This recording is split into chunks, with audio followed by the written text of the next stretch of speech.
ایک تو یہ پورا مہینہ ہی بنایا گیا بندوں کو کثرت کے ساتھ خیر عطا کرنے کو، اور پھر اس میں بھی شب 15 شعبان، جیسا کہ میں نے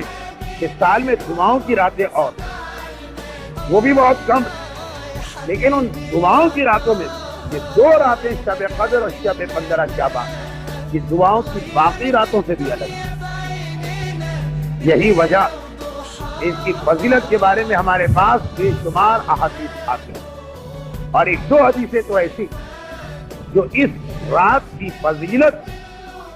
ایمان سے ملا دیتی۔ ویسے مشہور ترین حدیث تو یہی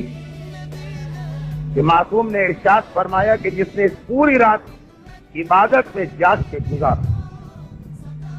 جاگنا بیکار ہے اگر خالی پٹاخے پھوڑنے میں لگے رہے، گپ شپ میں لگے رہے، ادھر سے ادھر چکر لگانے میں رہے، عبادت کے عالم میں جاگ کے گزارا تو اللہ اس دن اسے آرام کی نیند سلائے جس دن ساری کائنات جاگ رہی ہوگی۔ وہ روز قیامت، وہ قیامت کا خوف، قیامت کا حوص، قیامت کی پریشانی کہ ماں اپنے بیٹے کو بھول جائے گی اپنی وجہ سے، اپنے مصائب کی وجہ سے۔ حساب و کتاب کا ایسا مرحلہ کہ بعض روایتوں میں ہے کہ انبیاء تک کے لیے اس وقت خوف کا عالم ہوگا اور جسم کانپ رہا ہوگا، اور اس وقت سب لوگ دیکھیں کہ بعض ایسے نیک بندے ہیں کہ بڑے آرام سے میدان قیامت میں سو رہے ہیں یا گاؤں تکیے سے ٹیک لگائے آرام کر رہے ہیں، جب ساری کائنات ڈر رہی۔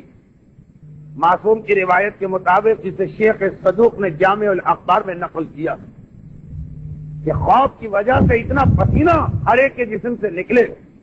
70 اونٹ اسے پی لے ان کی پیاس بجھ جائے گی، پسینہ ختم نہیں ہوگا۔ جو اردو محاورہ ہے کہ سورج سوانے پہ رہ جائے گا، لیکن کچھ لوگ بڑے آرام سے ہوں۔ گھبرا کے پوچھا جائے گا پروردگار ساری کائنات کے مخلوق پریشان تو یہ ان کو یہ خصوصی سہولت کیوں دی گئی؟ کہا اس لیے کہ جب ساری کائنات سو رہی 15 شعبان اور شب قدر کو اس وقت یہ زحمت اٹھا کے جاگ رہے،